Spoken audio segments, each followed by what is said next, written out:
And it's Jonathan McNamara here with JMU Sound Off. We are at the 2024 JMU Football Alumni Golf Tournament in Harrisonburg, Virginia. And we have a very special guest, former JMU head football coach, Micky Matthews. Micky, how you doing? Absolutely terrific. Never been better than I'm doing right now. So, Micky, first of all, I know every day on a golf course is a good day for you, but to see so many former players and so many people who I know you got to know with over the years with your connections with JMU football, and so many people have made a point to come up to you and show their appreciation for your time here with JMU football, and to have it happen in the 20-year anniversary of the 2004 national championship. Today's got a pretty special day and a pretty special kickoff to what we know is going to be really a year of celebrations for everything that make that team special. Well, it is. It was a wonderful time in 2004. I don't think there's any doubt about it that we kind of came out of nowhere. You know, people don't remember we weren't even ranked to start the year. You know, and we were playing the #1 team in the nation, Villanova, the first game of the season. So we knew we were going to play a good football team early, and our kids, we thought we were going to be pretty good. You know, we had a lot of positives, a lot of players returning. You know, people don't, I'm sure they remember this, but I was never big. It's kind of interesting now the way the world is, college football. I was never big on transfers. So we didn't take a lot of transfers. We had not done it at Marshall when I was there as the defensive coordinator. So it took a while to get our guys in place and let them. You got to grow up in football. So it was a great year, and it's certainly something I'll never forget. I mean, 20 years ago, though, you brought in a transfer that nobody thought you'd bring in when you brought in Justin Riscotti. Right. Can you kind of tell everybody how that worked in terms of bringing him in? He's, taking over for basically replacing your starting quarterback. How did that all work back then? Because none of us know how it worked, but we know it worked well because y'all won. I'll try to be as short as I can, which is difficult for me. That's the beauty of a podcast. You don't have to be. We love Matt Lizotte, and he was I think still to this day, I could be correct. I think Matt was actually elected captain when he was a sophomore. He was the only 3-time captain in the history of the university. But Matt couldn't stay healthy. And he was a very physically tough guy. He just was a little brittle, and that really hurt. And I didn't want to go through it again, where he got hurt and we didn't have nothing. So we decided to bring in someone, and I looked at about 20 guys, and finally Riscotti just kind of showed up, and we got him. And he came here, and it was very difficult. When the competition was that fall,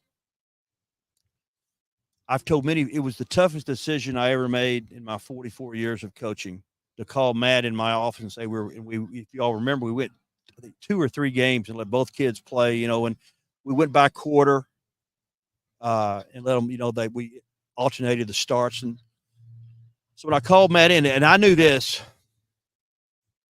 I didn't ask him who went on the staff.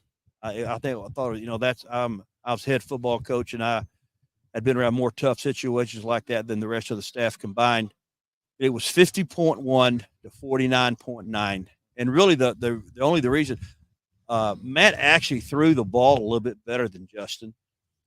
But the whole thing was, if you remember, Justin did so many things with his legs. Yeah. He could get out of trouble, and he made some great plays for us that year to win a national championship with his legs. So that was really the only. They were both great, and they're still good friends to this day. Matt's coaching down in Georgia in the high school ranks, done a great job down there. And then Justin's with the Cincinnati Bengals now. So that was the deal. Well, I was going to ask you about that, because not only was the decision to let Justin start, and obviously what he did for the program is the thing of legends, but I always thought that season, watching it as somebody who was close to the program, the leadership that Matt showed to support Justin and to be the ultimate teammate and to maintain his leadership role is probably one of the more important things that happened that season, because it could have divided the locker room, but it didn't. Speak to that. Absolutely. There's no doubt. Matt Lizotte, I'm sure he will tell you to this day, he grew up a lot, because he was like all the kids like Matt, because Matt had been the star on any team he'd ever been on his entire life. And all of a sudden he had to stand there and watch. And, Justin was so big and rugged, he wasn't going to get hurt. I don't think Justin did not miss a play while he played for us. So Matt could have torn the team apart, as you said. He did not. He elected to support Justin. And I know between series, they'd be talking about what they were seeing out there, and it was obvious that Matt was going to be a coach. But it was a tough situation, and Matt handled it like a true champion that he is. And you couldn't have won the championship that year without having that team come together as quickly as they did, because they had tough games, and that regular season was a gauntlet and a half. Unbelievable. Well, the best team in the nation had the best players was Delaware. Yep. They were defending national champions. If we beat them in Harrisonburg, if you remember, they had like 400 total yards, and we had 100.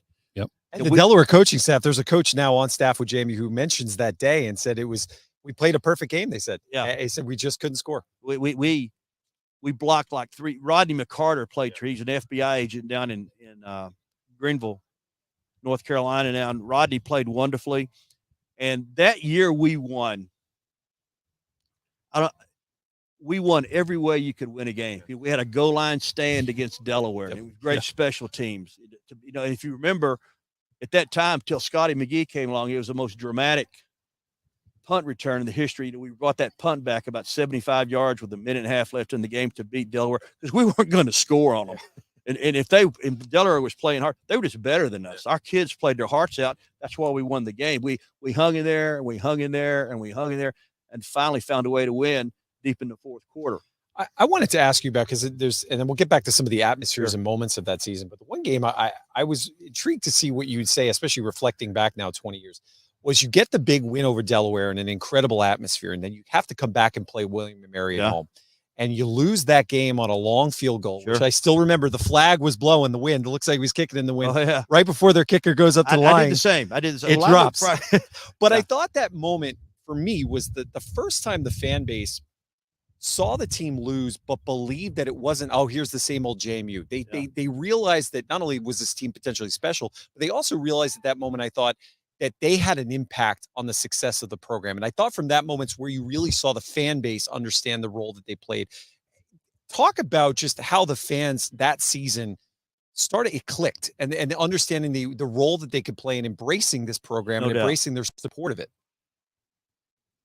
It almost goes back to when I was trying to get the job back in '99, because I really knew what kind of football program JMU could have. And there's no doubt that the administration at the time did not know what they were sitting on top of, because I'd recruited the state of Virginia for many years, being at Marshall and even Georgia. I didn't recruit, but I would go into the high schools, even when I was at the University of Georgia, and I would see the reaction when you talk to kids about James Madison. I mean, you just had a chance to recruit. You didn't have to apologize for where you were coaching, because it was a very popular school. And I think the fan base, I used to tell people, there were so few people going to the games when I took it. If you threw a hand grenade up in the stands, it wouldn't have killed anyone. It would not have injured anyone. Yeah. I mean, there's nobody there. They have a good Parents' Day crowd. So we really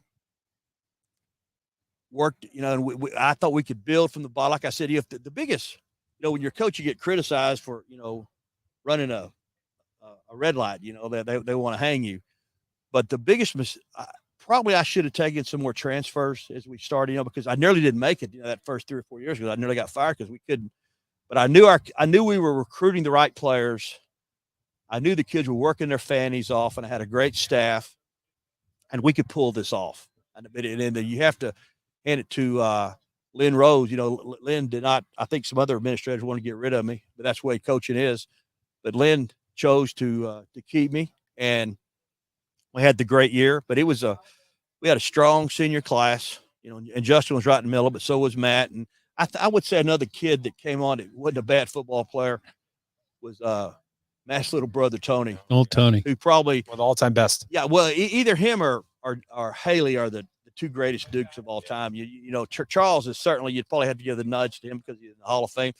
But there was never a more dominant defensive player, because Tony was a guy who had SEC offers. He came to play for us because he and Matt were so close. They were really close family down in Augusta, Georgia.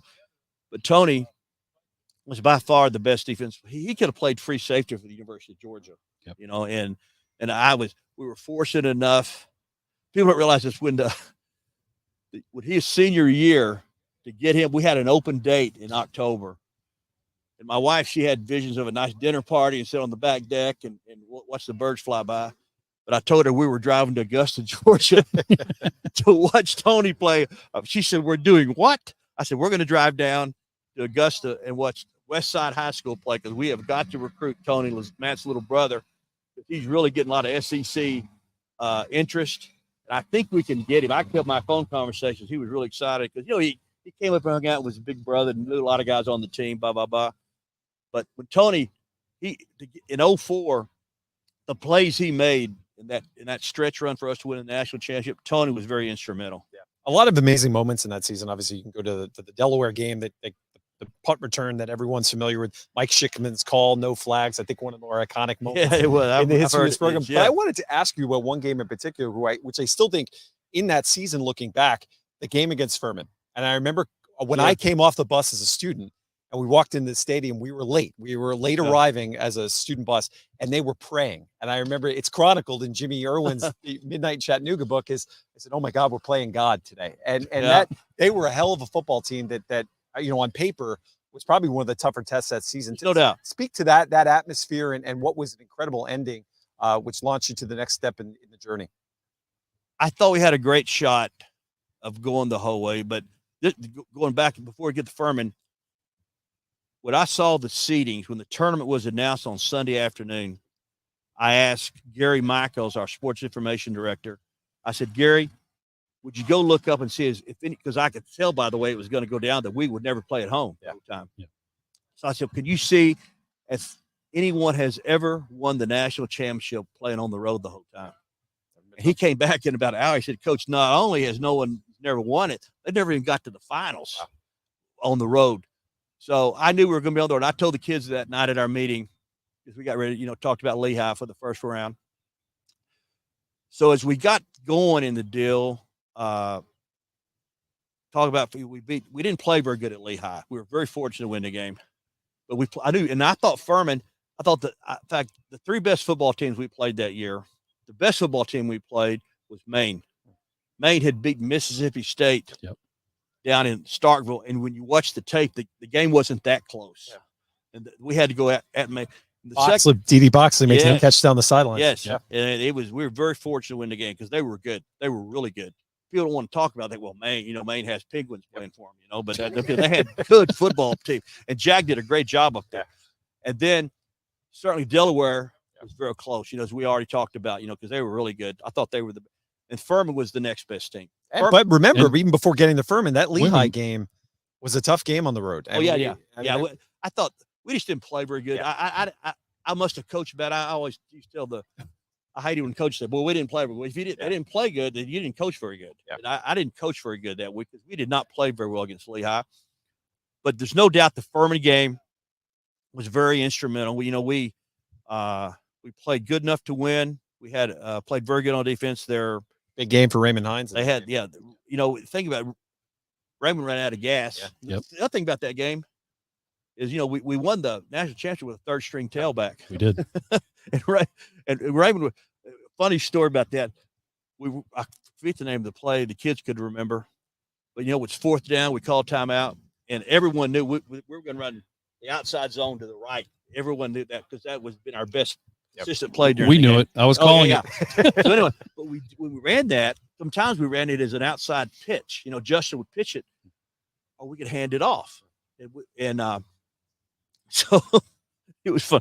Raymond, God love him, but his heart was bigger than anything you've ever imagined. He didn't have very good hands, so Raymond wouldn't say nothing. I mean, I couldn't get anything out of it. He never talked. So as we're deciding we're going to run it, and Raymond shook his head, "Yes, sir." And I told Justin what to run. And one thing Raymond ever said to me, because he said, "Coach, is it okay if Justin hands me the ball and not pitches it?" So I said, "We can arrange that." So Justin smiled and said, "Raymond, I'll hand it to you." Yes. So if you remember, he handed it to him. Yeah. But it was a great day. Furman was good. You're exactly right. They had a great. I thought in the playoffs, I thought that was the best team we played. Yeah, and I think everyone would agree. And then obviously the next week you get to play against one of your best friends in coaching, and under the lights for the first time. In a celebration, really, I still think of probably one of the better days in college football in Virginia history. No doubt. Two programs, two coaches who have a great relationship. Under the lights, we had senators, governors, everyone on the sidelines. It was an incredible moment there, and filled with, again, some pretty spectacular plays. Dede Boxley, the play sliding into the end zone, making that catch. Dede still says to this day he didn't know if he was going to be able to run fast. I didn't get it. Dede got behind everybody. You know, I'll never forget. We played when first we recruited him, and he redshirted him the next year. I think we played in our first 5 games. He didn't catch all of them, but he got behind everybody. I told the offensive coaches, keep throwing it because he gets behind everybody. But we played old William and Mary over there. If you don't remember, William and Mary had a solid football team, but they had probably the best quarterback in the nation, Lane Campbell, maybe. Lane Campbell. Kid from up here at Winchester. Yeah. Great player. We recruited, if I'm not mistaken. It's a long story.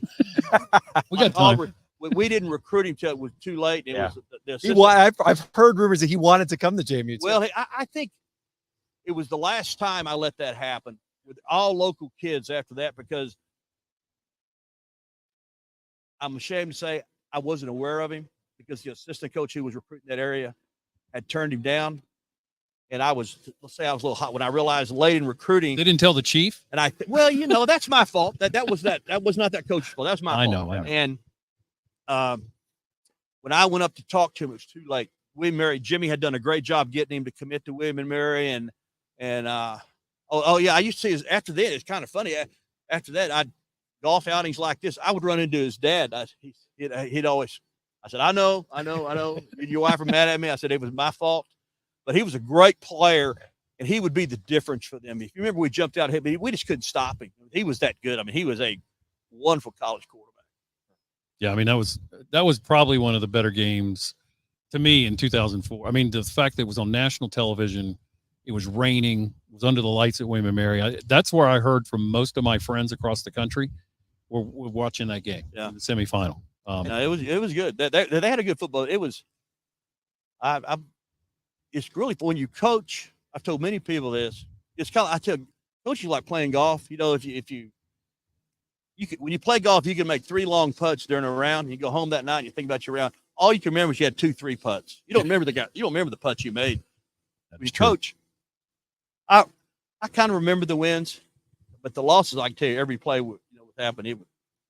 Because the losses cut deep into your heart. You know, if you're a fan, it hurts you. It hurts you about 1,000 times more when you're a coach.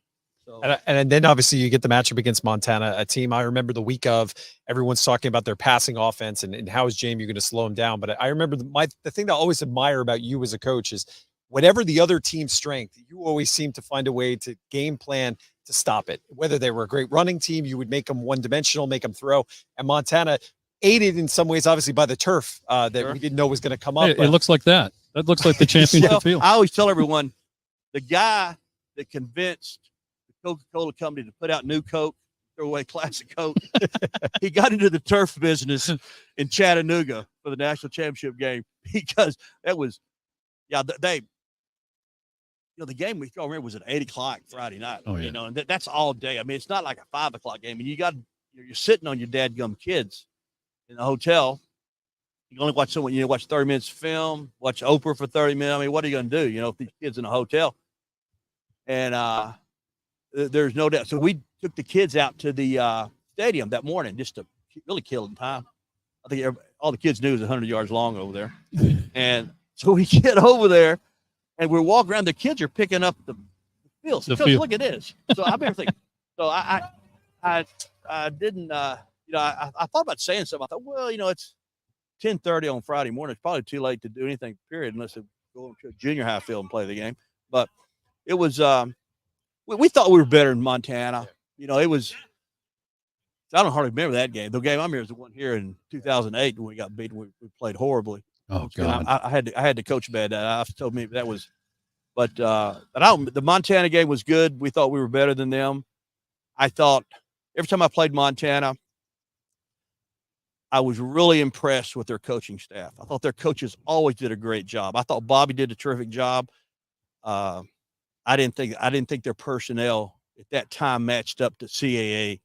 They didn't have a lot of players, but they did a great job of coaching. And Bobby had them playing hard, but that they weren't. They did not have the personnel. They beat us here. In 2008 they beat us when we turned it over 173 times, I think, in the game. I remember thinking at the end of the first quarter. I've told this people. I even told Bobby this. at the end of the first quarter, as a coach,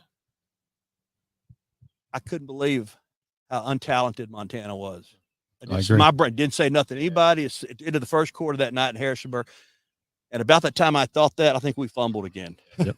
Lose Rodney in that game too. Yeah. Lose Rodney. Rodney broke his leg. Yeah, he got hurt the week before when they twisted his ankle, and then he couldn't do it. But it was still, it was, I just thought Bobby and his staff, I thought they were terrific. When I'd watch them on film, I would tell the coach, man, this is maybe the best coached football team we're playing all year. I mean, they did not make mistakes. He's still doing a good job with them. Oh, it's a great job. Great job. Bobby and I still keep up. Bobby and I, we went to Afghanistan to see the troops, and we were there for 2 weeks. And of course, he didn't bring up that last game, but about 10 times a day. No doubt. But did you keep showing him the ring? I got the ring, Bobby. Every time we get in line for lunch, he would say, we won at 08, so I'm going in front of you. Yeah. He was a total the whole 2 weeks. But I mean, 2008, though, may not end with a championship, but there's probably no more magical season in JMU football history, on top of the fact that it was just an incredible season for FCS football. You have the game against App State, Correct. which I still think is the best game that ever happened in Bridgeport Stadium. Just the atmosphere, and to come back from 21 down and the way you did it was one of the more memorable moments in this program's history. But then to win on a Hail Mary at Villanova in the rain. Correct. You're right. The Appalachian game, we had a great week of practice. It's the only time that I ever another close. At halftime, what you do at halftime, you have 20 minutes. Believe when you coach football, you know how long. Now that I'm not coaching, the halftime seems like it's 2 days and 14 nights. It's when you coach, you feel like you walk in, you go to the potty, and you walk right back out. I mean, that you're not in there but 30 seconds. But so most people's halftime, the coaches meet for 10 minutes, and then we actually had our, I was always too organized. The coach got on me. We had our strength coach keep up with 10 minutes. Coaches meet 5 minutes. You meet with your players and make adjustments. Cause there's only so much, sometimes television commentators make too much big deal about halftime adjustments. Usually the only adjustment you need to make with your chin strap. But we met with 5, but they meet for 5 with the players, then I'll meet with them for 5 minutes. And, that's like 3 or 4 minutes at a time to go back outside. So that particular game was the only time in all my time at JMU that I ever went immediately talked to the players when we got into half. Because you remember we had 21-0, and we had a great week of practice. The kids were ready. We had good plans. It just sometimes it happens in football. Yeah. So I had to really go talk to my children to tell them that we're going to win the game. I really thought we would. I thought we were better than them. I just thought we needed to have something good happen to us, and you start off the half with the return. Yeah. I think with two, but I thought there's no doubt that the kids needed to hear that from me, because we really had, if you had a bad week of practice, you could tell them, so look, guys, I told you all week we were practicing bad, but we had a wonderful, wonderful week of practice. And, that's the only time I ever did that. And then the defense clamped down on Armonte. Yeah. He didn't know what had hit him. Now, we did make an adjustment there. Yep. They ran the option. George Barlow was my defense coordinator. He was a terrific football coach. And George would do anything I told him, because I was certainly involved with our defense all those years. And they're running the option. You got to have somebody on the dive, the quarterback to pitch. Amani wasn't going to pitch the ball. He wouldn't have pitched the ball if the pitchback was his mother. He wasn't going to pitch on the ball. He's taking the ball. He was not. So finally at the half, I met with George, the defensive coaches. After I talked to the kids, I said, show me. And I knew, but I said, how you option, blah, blah, blah. I said, look, the guy's got the pitch. You hold him inside for the quarterback. And Coach George is brilliant. He is, Coach, we had nobody for the pitch. I said, you tell the kids I got the pitch. From the sideline, I got it. And they said, do what? I said, you tell the kids, tell them exactly that. Coach Matthews has got the pitch. So that's what we did. That's how we stopped. We had 2 guys on the court. And you know what? You watch the film. He never pitched the ball. No. He would not pitch it. And they were just being sound in their thinking and their planning. But that was the deal. That's why we stopped it. We just let him pitch the ball. He wouldn't pitch it. No interview with Micky Matthews where we reflect back on your time can be complete without obviously looking back at the Virginia Tech win and what that meant to this program. Just because there have been so many conversations over the years between JMU fans and their Virginia Tech neighbors or coworkers that you guys are second fiddle, you're in minor league football, and to get that win and the way it played out, it's one of those moments that when you look back, you just have to say what that did to ignite this program again and the fan base belief and understanding of what it could be. It's a special moment. When we played them, we put in the option that summer, and we from the We're in a pistol formation, right? Pistol from what was the guy was coaching at Reno, Chris Alt. Yep. They were very generous in telling us they had who's the quarterback caused all the controversy in the NFL. What's his name? They won't Kaepernick. Kaepernick. Yeah. And I told Chris, I got Kaepernick playing for me right now. And he said, really? I said, well, you need to put this in. I said, we are. So we put in the same option. And we played somebody the first week that we beat bad, and we didn't show the option. Right. So another thing I thought is great a football coach as Bud Foster was at Tech. Bud always struggled against the option, because he was a big blitz guy, and it's hard to blitz the option. So because you give up too many big plays. So with that, we put the option in, and we didn't allow the press to, when we were running that play, we didn't let the press watch us practice. I didn't want any film clips being down on the Blacksburg television people. So we played the first week, and we didn't show it. In fact, we didn't even show it in the first half. You didn't show anything the first week. Yeah, it's about as bland as it could have been, but you still beat the hell out of them. One thing, they were kicking our butt. Nothing, but so we did that, and then if you remember, we're down 16-0, and they're just beating us. And Jamal Sullivan, the kid that had fumbled down at Appalachian. Yep. He catches the ball out in the flats and makes about 4 of them miss, and goes. If you remember, that made it 16-7 at the half. So when I went into half, what I've always told, I taught school for years, and I coached, coaching. Kids' eyes never lie. If you're a parent, if they're the right kind of people, you got the right kind of relationship with your people. At the half, and I'm talking to them, I said, we're going to start running the option. Offensive coaches are ready. And when we walked outside, I told the coaches, we're walking, I said, Tech better beat us in the first 5-6 minutes in this game, because our kids in there, they think they can win right now. That was the first time. They did not think we would warming up, but we played that first. After Jamal's great run, and they saw James Madison, a kid at James, have some success against them, immediately they thought they could win. And the best story about all of it, I think I've told the story to 100 JMU groupings. Maybe we had 4th and 3 or 4 at midfield, and Frank called his last time out. And there's 2 minutes. And if we could almost knee it out.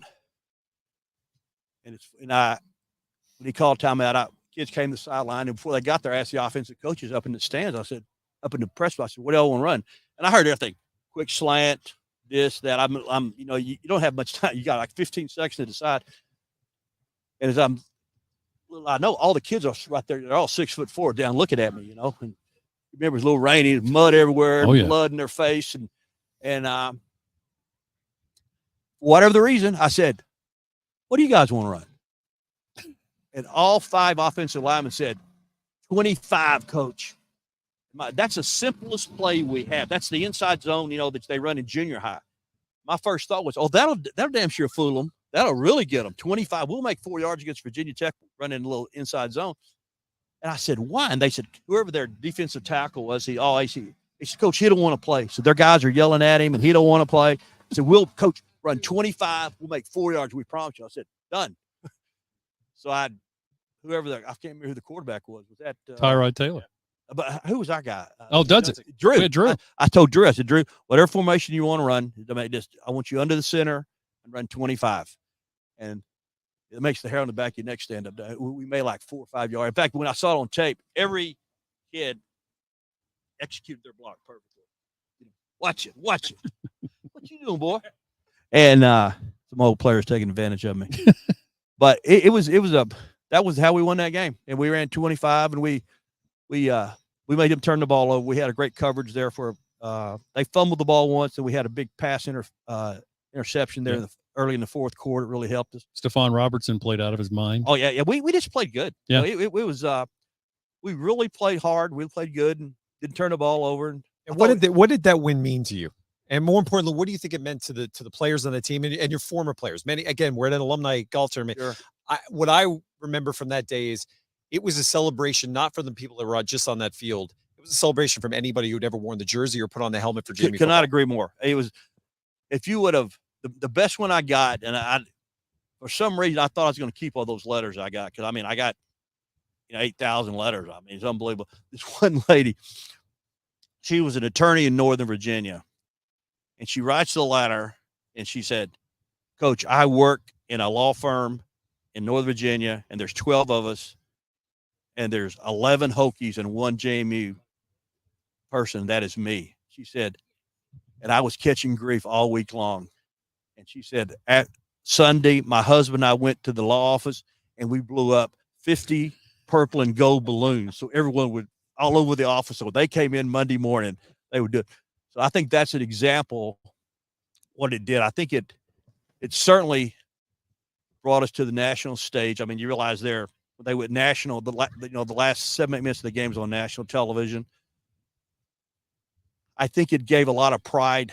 And once again, I think it was a deal where as we marched along my journey as the head coach, we realized we could be there. We could do this. We can do, we can, although we only had 70 scholarships and they had 85, I know that stuff, but Jamie we could perform on the national level and do this, and it was, I'll never forget. I mean, it was a great day. Well, the good story, but my son, Clayton, and KK and I we were the last ones, all of a sudden I was famous, after the game, So I told the coaches, get in the bus. I said, believe me, y'all, the wheels won't even hit the ground going back to Harrisonburg. I said, I'll tell them I'll see them tomorrow at our regular meeting Sunday afternoon. And so we get in the truck, we drive. In case drive, because I'm tired. You can imagine. So we get just north of Roanoke. And I told Casey, pull over here, let's get something to drink. And I still had my coaching gear on. I'm old Micky Matthews from McGahkeysville, Virginia. Who knows? So I walked into the convenience store, went to the restroom, got back out, went to the counter, and there was a lot of people in there. There's a lot of talking. It was pretty loud. When I got to the store, it got really quiet. So I turned around. Of course, the whole store stared at me. So I said, yes, we did kick their ass, and the whole place erupted. I didn't know. I'm somewhere between Lexington and Roanoke. It wasn't JMU people. It was up. So it was a great day, no doubt. Every time I see a tech person, yesterday I did a presentation, and it was with tech people. I say 2116. Yep. Every time I walk by them, it's 2116. You and Zach Price and everybody. Yeah, absolutely. Micky, I was going to ask you, because now obviously transitioned into another phase of life, but I had the chance to see you at the Coastal Carolina game this year. And what was really moving for me as somebody who knew you when you were coaching this program, and I have to be remiss if I didn't say this while you're on this podcast, is you were very kind to me as a young Breeze reporter, Matthew Stoss, James Irwin, so many other young journalists with the Breeze who had a chance to cover you. And you always treated us with class and dignity, and you gave us a shot, even if we were nervous. You let us ask our question. And, we're all under the shadows of a guy like Mike Barber, who, I think you all had an incredible dynamic together. But I like Barber. Yeah, I know you do. Not all the time. I yelled at him some. That's okay. Barber can handle it. Yeah, he could handle it. But I'll say is what I was really just appreciated, what I saw when we were at the Coastal Carolina game, is just how many fans genuinely appreciate what you've done for this program, what you've meant for it, and the building blocks that you put in place to allow this program to get to where it is today. And how do you reflect back on just your overall tenure and what it did, though, to really pour lighter fluid on an institution now that has no ceiling in terms of where they can go in the national stage, game day 3 times now? How do you reflect back on your part of the contributions to this and the genuine appreciation people show to you for what you did? To get back what you first asked about, I always thought this about reporters, that, you guys had a job to do, and I would, like when you think about it, I came to the University of Georgia, where we would meet with the press on Tuesday, and after Tuesday, they had no access to the team because we were going to have 90,000 people at the game. Well, at JMU, I needed to get as many fans in the seats as I could. So we needed to be, we need to be in the newspaper. So I certainly realized that. And the second thing, I thought you guys had a job to do. I wanted to, y'all needed to, if I could, I guess I could have pulled a Bill Parcells on everybody, but I didn't think that was the right thing to do. So what's the second thing you talked about? Was just the genuine appreciation of Yeah. fans that they should, and especially speaking to Coastal Carolina and events like this.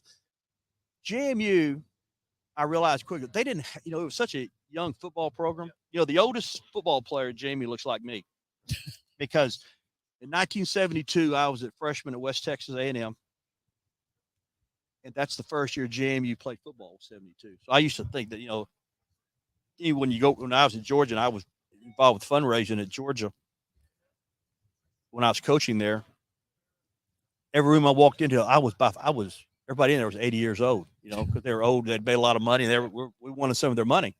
Whereas you go to a fundraising thing at James Madison, and everybody there was younger than me, so it made it totally different dynamic.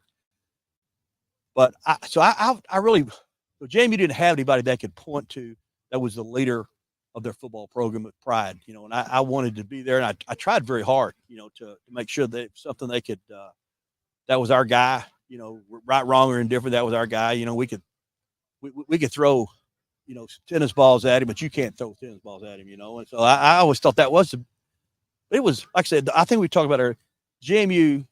JMU, when I really thought real lineman was done, but it's really not because of all the NIL stuff and the way the Big Ten and it's all changed. James Madison, I don't know if it'll be the ACC, but James Madison will be in the next big conference. I mean, they're you think they're as an outsider looking at it, there's 3 schools I think they're really primed to move up, and I think that's Appalachian, I think JMU, and probably I know the JMU, but probably I'm not for sure, but Old Dominion's close. Yeah. Which I think that's good for all 3 schools. The proximity's close, and going to have great crowds. I think anyone who comes to a JMU football game at this point, Kay and I came last year for 2 games. The enthusiasm on game day there would impress anyone. And I'm sure we're going to build. I would assume we're fixing to redo that one side. Go to 40,000 to 50,000 people. Yep. We can fill. No doubt we can. The graduates we're turning out and the enthusiasm our student body has. And, I used to tell Lynn Rose, I said, enthusiastic students become enthusiastic alums. And that's what we did. Yeah. When I came here, we didn't have that. The kids, when they were here as students, they would go to Parents' Day. We used to call it Eddie Haskell Day. I remember that. Oh, Eddie Haskell. Yeah. I see these students all raising Cane all week. All of a sudden, their parents come to town. That sit over like Eddie Haskell. Hello, Mom. Hello, Dad. That's what I do. I'm going home to work on my Sunday school. They sit on their hands. Yeah, I'm going to work on my Sunday school lesson when we get back, till y'all get out of town.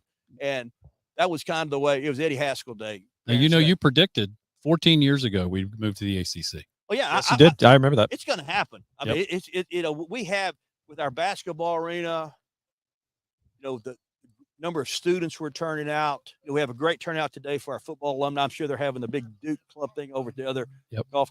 It's James Madison's headed in the right direction. And I always said, there's a lot of people want to take credit for it, but this is Ron Carrier's university. He's the guy that had vision and set the building blocks and set the tone. It's a wonderful thing. Well, if Ron Carrier was the quarterback, you were the tailback that scored the touchdowns, because without you and without you building what you built in your time at JMU, we're not where we are today. Well, you're nice. And Mickey, because you brought him up, and I had a chance to get to know your son really well during his time. We were same age, same grade at JMU. Talk about the foundation and the important work that this is going to do for his legacy, but also just to give back to the community. And I know that was something he was very passionate about. What we're doing, this happened this way. When Clayton first joined my staff, one day I drove to DC to recruit. I hit 2 or 3 spots, and he was just joined my staff and didn't know much he was doing. Although that's after the wreck. He was injured in the car wreck in 2003. And we run into an Alabama assistant at DeMatha High School. And the guy, I get to talking to him, and I had recruited against him on a bunch of football players when I was at Georgia. So we talked a long time, and the assistant coach at Alabama was a guy named Dabo Sweeney. So Dabo, I'm giving him a hard time about typical SEC guy. I said, I'm sure you got a Wells Fargo truck out there in the parking lot. Everybody knows me. I mean, that's, So I said, Dabo, he said, how far is from here to Harrisonburg? I said, about 2 hours, not too far.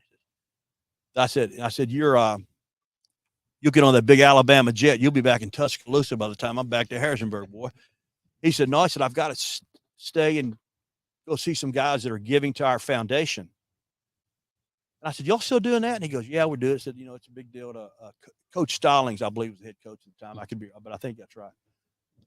He said he wants me to go see 2 guys that give to the foundation. What they did, Paul Bryant Jr. had started this foundation where all the guys, Coach Bryant's son, Paul Bryant Jr., was made a lot of money doing something in Alabama. I couldn't tell you what. But he started a foundation where all the players that had played for Coach Bryant, their children could go tuition free to college. Wow. And I remember when I was coaching at Georgia, I'd hear about it because they'd usually recruiting, So when we get in the car to drive back to Harrisonburg, Clayton asked me, he said, what were you and that Alabama guy talking about? Once again, he wasn't Dabo Sweeney then. He just, Dabo, he and I used to throw rocks at each other all the time on recruits. Believe me, and he's a great recruiter. He'd get those kids. He pissed me off. He did hell of him, but he absolutely could recruit. I even knew that he's going to be great. So we're talking about it, and Clayton goes, Dad, we need to do that at JMU. We need to do that. I said, well, Clayton, it's a little bit different size of programs, He said, they've been doing it for 150 years. We've been doing it for 10 or 20. He said, well, we can do that. We can. And as the years went by after that, once again, that was 04, 05, somewhere in there, 06. And he'd bring it up every now and then. And we still need to do that. So anyway, when Clayton passed away, I thought about it. Of course, you can imagine the emotions that KK and I did. We were talking one night, and I said, he talked about that all the time. And of course, KK goes, don't tell me you're going to do something else. I got to help you. I said, yeah, you do. Of course you do. I said, that was better or worse. And this is the worst part, some of my ideas. And so we've started this foundation. It's the Clayton Matthews Memorial Foundation. And we started, we had a golf tournament last year. We're going to have another one this year. It's going to be at this course. It's going to be the Friday before the first home football game against Gardner Webb, I believe, is JMU's playing the first home game. And all the money we raise is going towards scholarships for the children of ex-JMU football players. So it's a pretty good cause, and that's a great, and I'm working I think I worked more time on that than I used to coaching sometime, raising money. And we have a lot of friends in Myrtle Beach that have been very, very generous with us. And I would encourage all the JMU faithful. I know everybody's always asking for money, but we're certainly, if you go online and look at the Clayton Matthews Memorial Foundation, you get all the P's and Q's. Well, Coach, I know we're going to make a contribution as a podcast just to say thank you, not only to you, but thank you to Clayton. And I can tell you, as somebody who went to school with him, he was a tremendous individual, but a lot of fun, and just always had class, both while he was a student and then after the fact. Seeing him as a coach was pretty special, and just grateful for the opportunity to support the foundation and support your efforts as well. Well, I appreciate JMU was good to us. I have purple blood. I'm like everyone else. I live and die with them. I can't, the games are not on you watch it on the computer. What's it called? Gamecast or something you can do. Yeah. Every play. I'm a fan. I'm going, why are we throwing the ball? Fire the coach. Did you enter the coach for the day raffle? You could have had a chance. Fire the coach. What the hell are we doing? But I have purple blood. I went to West Texas A&M, and it's where I went. But I tell you, my school is James Madison. It's the one that I'm like anyone else. I'm interested in who we sign, who's transferring in, transferring out. I have purple blood. Well, to ask you, so we got a chance to see you've been out now interacting with Kurt Signetti last year, now with Coach Chesney. Tell us a little bit about the current staff and what you see in this current form of JMU. Obviously, there have been a lot of transfers and stuff. So, but the energy the staff brings to the table is clearly obvious from anybody who could see it. I think they're going to do great. I think I watched them practice one morning, and I really thought that they had a lot of enthusiasm. I've seen a few football practices, and I thought the organization was terrific. I thought that what they were trying to get, he told me before the practice what they were trying to emphasize, and they got that. I visited with some of his staff, and I think they're solid.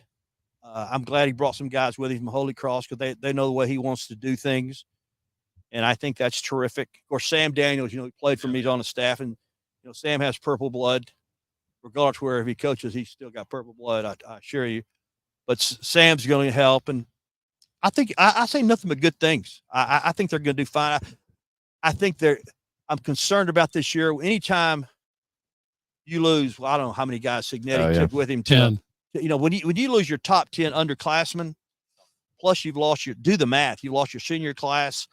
That's 90% plus of the production. But I would say this. I think if you're not Alabama or Georgia, and even they go through it, where that's where college football is right now. We've lost some good football players, but that gives you they hire you to bring talent to your program every year. The assistant coaches and as the head coach, that's what you've got to get out there and find them and watch tape. And I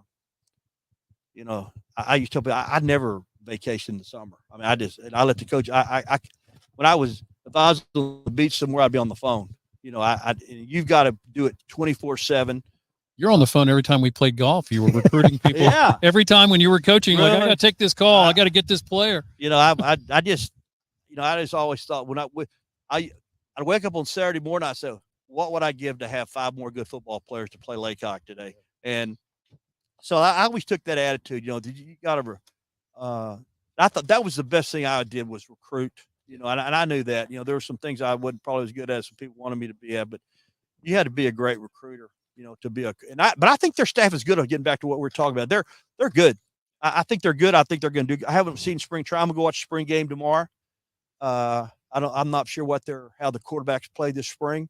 We'll get you a field pass from Miss Patty so you can be down there. Yeah, Call a couple. I don't know. I don't know if We do have a coach's day tomorrow, man. I'm sure they give you a headset for a few. No. They got a play sheet. They said I had my shot. No. I like watching, and I do anything in the world to help them. Don't get me wrong. I know. Well, whatever, but they're going to do fine, and I think it's I didn't know him, but when I watched the one practice and around their offices, they were all busy as bees. The morning Kay and I were there, and I think they're going to be fine. But college football, they've turned everyone into a junior college.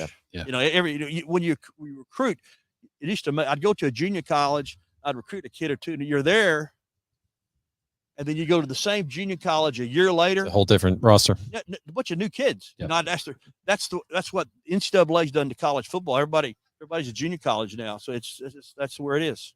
Well, Mickey, Steve, I don't know if you have anything else, but Mickey, we just want to say thank you and congratulations Thank you. Great. on the Hall of Fame. I know it's going to be a year of celebrations of you and your staff and your former players, and to hear so many of the former players here show their genuine appreciation for what you did, I think is indicative of what you mean to this fan base. So congratulations, it's well deserved, and we wish you all the best going forward. Again, how can people find out about the foundation? It's Clayton Matthews Memorial Foundation. Okay. And will be supporting it. And stay tuned as we go throughout the year for more information about the foundation. And as always, more celebrations of the 2004 National Championship, the 20th anniversary for this program. And to our sponsors, where's Woody Skyline Financial Partners and the Montpelier Collective. And with that, we'll talk to you soon.